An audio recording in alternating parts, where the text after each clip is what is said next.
Hello and welcome to Regular Veteran. My name is Scott, and today I'm going to be telling you all about the House Committee on Veteran Affairs. While I was in Boston, I watched all of their videos on YouTube. They've only had their channel for, I don't know, roughly like a year, and I watched every single video.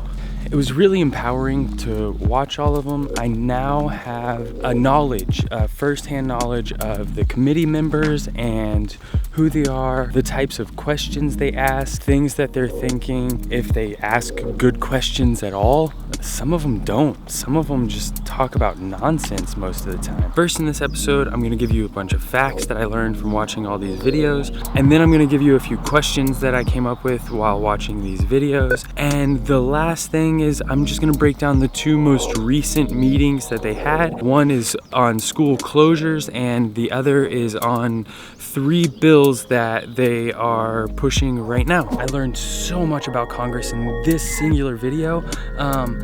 I highly recommend, if you are gonna watch these congressional hearings, you do so on 2 times speed, because it's so fucking boring, and just 2 times speed makes you have to listen, and it's just not as bad.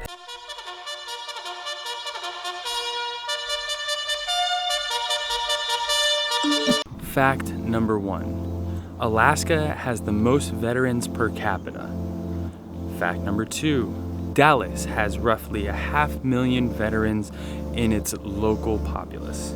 Texas is second to California for the most veterans in the state, and it will likely overtake California in the next 10 or so years. If you're looking for a job, the VA is hiring. They have over 46,000 vacancies. They're all funded, so it's not like Congress needs to give them more money.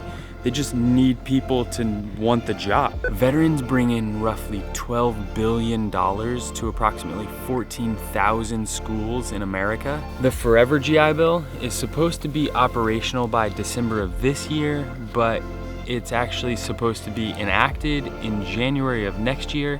And if it's not ready, then the 9/11 GI Bill benefits, the amount that you're getting paid currently for going to school, will stay the same. They're just gonna keep the 9/11 until the Forever GI Bill is like ready to go. I don't think that the Forever GI Bill is gonna help anyone except for the government. I think it's only to save money. I don't think anyone's going to make more money because of the Forever GI Bill. A lot of these facts I got straight from senators that were talking, so if they're wrong, talk to your representatives. Question: why is there still a distinction as to where you served or when you served as to the benefits that you have accrued? Why do we still decide whether you served long enough or hard enough to deserve medical treatment? Why can't anyone that served just get medical treatment? Also, why is couch surfing not counted in terms of homelessness? Here's a question that I might be able to actually answer, and if I do, then I'll put a link below. But why doesn't the VA have a single website with all eligible schools? I really like Dr. Rowe. I freaking despise Mr. Roy, and I love the questions that Mr. Lamb brings. There's a few congresswomen that I really love the questions that they have. At one point in this markup, I thought that Mr. Takano was kind of being rude, but then once I realized what was going on, I understood they were all playing this politics game, and he was actually kind of pissed about it. It's not just the markup that I want to talk about. I also want to talk about the House Committee on School Closures. I thought it was silly that they had any sort of committee meeting about this at all, but then I realized that the numbers were actually significant, and they do need to do something about this, because for-profit schools are just destroying education. I didn't know anything about ITT Tech going under or Corinthian College. I knew that ITT Tech was for-profit school and that they had predatory practices because I saw their advertising everywhere, but I didn't know that they closed. And before August 16th, 2017, the VA issued 16,000 months of entitlements back to 2,000 veterans. Since August of 2017, there's only been 1,400 months of entitlements issued back to roughly 550 students. Veterans, students, they're one and the same in this. They're issuing back these entitlements because schools have closed, but to get your entitlements back, the school had to have closed while you were attending. And that just seems a little bit difficult, so that kind of sucks. The number one reason for you not to get your entitlements back, the credits that you were using to transfer to another school actually transferred. If they transferred, they're not gonna give you your benefits back. I feel like they've got that pretty much wrapped up, but the markup that I was watching today was just a markup on HR 2942, HR 2943, and HR 3504. Also, they brought up HR 3083, so you might need to check that one out. And the other one that was brought up was actually HR 1112.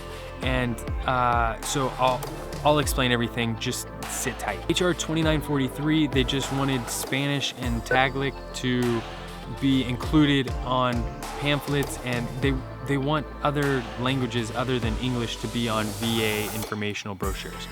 Super fair, especially because it's not just English speaking veterans, but it's also their families. It's not just veterans that get benefits, it's veterans' families, and there's so many Spanish speakers and Tagalog. Dr. Rowe had an amendment to HR 2943, it went through good. HR 2942, however, was not so easy.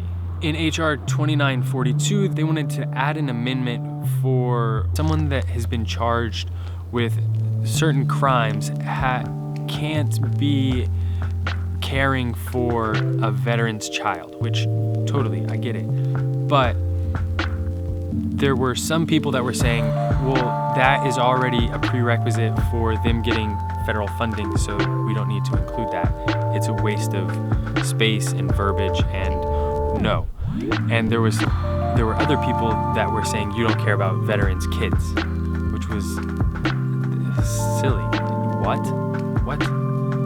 Mr. Roy, shut the f up. Anyways, 2942 had a little bit of drama about kids' care, which is fair, but also it felt redundant and silly, and there was some reprimanding from Mr. Takano because he did not like how people were playing out. And then we got to where it actually went crazy. The HR 3504, the Ryan Cool Specially Adaptive Housing Improvement Act of 2019, and that was to prioritize grants to seriously ill vets. They doubled the number of grants that a veteran can be eligible for. They also increased the cap that you can get to work on your house. And this is for veterans that have some sort of disability and they need to make improvements to their house to cope with that disability. So I loved what they were doing with this legislation. And then Ms. Luria amended the bill to help blind veterans. Everyone was on board with it. And then, they also increased the max benefit up to 50% of the cost. And I think it's roughly $100,000 now. I think it was roughly 60 before. So they upped that about $40,000, which is fantastic. But where it got crazy was when Mr. Roy tried to add an amendment to HR 3504, and the amendment was to make it so that the VA couldn't pass information along to the FBI when the FBI is conducting a background check for gun registration. Mr. Roy doesn't think that the VA should pass along whether a veteran has PTSD or suffers from any mental illness to the FBI because the FBI would make sure that they didn't have a gun. Mr. Roy thinks that that would make veterans less important than criminals. In actuality, it would keep less veterans from being able to commit suicide. But Mr. Roy thinks that that impedes on everyone's Second Amendment rights. So he introduced an amendment saying that the VA couldn't pass on information to anyone else. And Mr. Takano was like, that is not germane. And I didn't even know what germane meant whenever they started saying it, so I had to look it up. But germane means relevant. So he was like, yo, it doesn't go with this bill.